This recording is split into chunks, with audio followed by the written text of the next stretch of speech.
Miñan. 3. partea. 21. atala.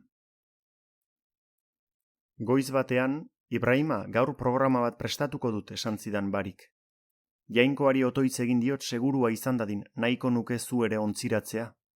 Oke, ez dago arazorik, erantzun nion. 2.000 euroan egin genuen tratua. Hori izan zen nire bidaiaren prezioa. 2.000 euro, eta 3 hilabetean haren etxean egin nuen lan guztia. Gauean urrertzeraino eraman ninduen. Zodiakak haizez puzteko 9 zulo zituen, eta ito beharrean ari ziren denak, eskuzko ponpekin, hankazpikoekin, puztu. Pompa haien musika oraindik nire belarrian dago, full. Han dena azken momentuan egiten da.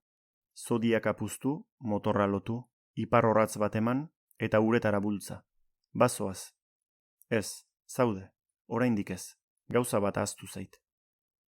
Marokoko poliziak proiektore handi batzuk ditu, eta mendi gainetik dena kontrolatzen du. Gu ere ikusi gintuen nola gindoazen abiatzera, eta oihuka hasi ziren. Orduan arabiarrek arnasik hartu gabe segitu zuten ponpatzen, full. Arabiarrak horretan abilak dira. Bada ezpada, zodiaka asko puztu behar da. Batzuetan bidean haizea galtzen hasten delako. Eta normalean behar baino persona gehiago daramatzalako. Full.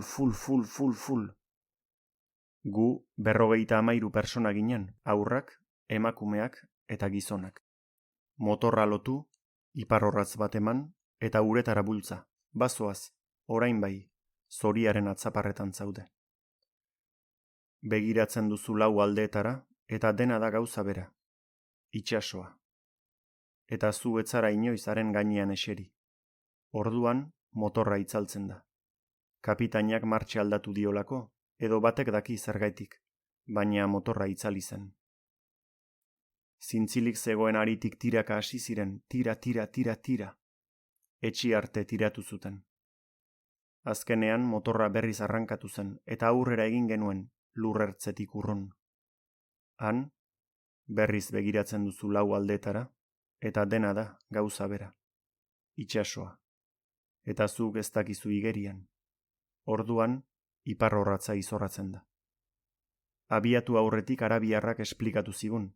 Orratza 0 eta 15 artean baldin badago bide honean zoazte, baina orratza 15-etik 30 pasatzen bada ez da norabide ona.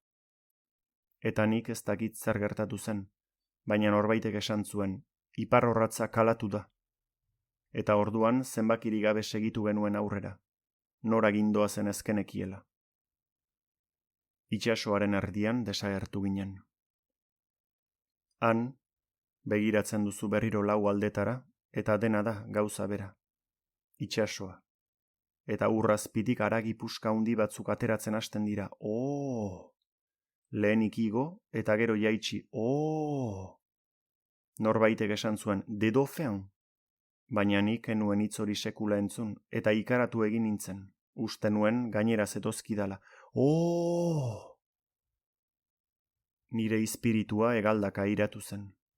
Alazan, olako gau batez abiatuko zen, pentsatu nuen. Eta nire familia osoarekin oroitu nintzen. Lehenik aita, gero ama, azkenik etxeko bitxikienak, Binta eta Rugiatu. Itsasoaren gainean esiartzen zarenean bidegurutze baten erdian zaude. Edo bizitza, edo heriotza. Han, ez dago beste aterabiderik.